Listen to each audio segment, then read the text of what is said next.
Good afternoon. आप देख रहे हैं दोपहर फटाफट 24, जिसमें मैं आपको बताऊंगी कि अब तक देश, दुनिया और जम्मू कश्मीर में क्या कुछ बड़ा रहा, क्या कुछ खास रहा, वो भी फटाफट अंदाज में। जम्मू में जेडीए का बड़ा एक्शन। रेलवे स्टेशन के पास 30 से ज्यादा अवैध दुकानें ध्वस्त, 10 करोड़ की जमीन कराई खाली। अमरनाथ यात्रा पर सुरक्षा रिव्यू। 20 जून को जम्मू कश्मीर पहुंचेगी एमएचए की टीम। पैरामिलिट्री फोर्सेस के प्रमुख भी रहेंगे मौजूद।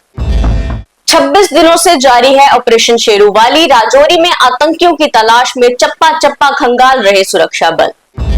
बारामुल्ला में एनआईए की बड़ी कार्रवाई। तिहाड़ जेल में बंद शाहीन लोन के घर पर छापा।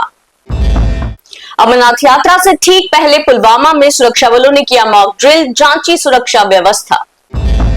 राजौरी में जमीन विवाद के चलते 45 वर्षीय शख्स पर लाठी से हमला, अस्पताल में इलाज के दौरान हुई मौत। जम्मू में निवेश के नाम पर करोड़ों की ठगी। ग्रेटर नोएडा की कंपनी के 3 डायरेक्टर पर केस दर्ज, भारी रिटर्न का दिया था झांसा। नशा तस्करी की कमाई पर पुलिस का प्रहार। अवंतीपोरा में ड्रग तस्कर की 2 मंजिला इमारत और 7 कनाल जमीन कुर्क। नीट यूजी रीटेस्ट से पहले बैन पर भड़के टेलीग्राम के सीईओ, बोले सरकार का फैसला भारत के 15 करोड़ से ज्यादा यूजर्स को सजा देने जैसा।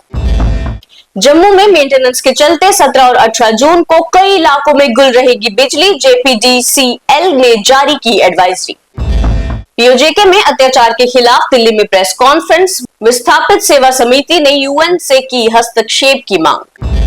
जम्मू कश्मीर में मौसम का अलर्ट। अगले 5 दिन तक आंधी तूफान के साथ बारिश और ओलावृष्टि का अनुमान, एडवाइजरी जारी। तो ये थी अब तक की देश, दुनिया और जम्मू कश्मीर की खास बड़ी खबरें। फिर हाजिर होंगे आवाज फटाफट 24 के साथ। तब तक देखते रहे न्यूज़ रूम 24 आवाज।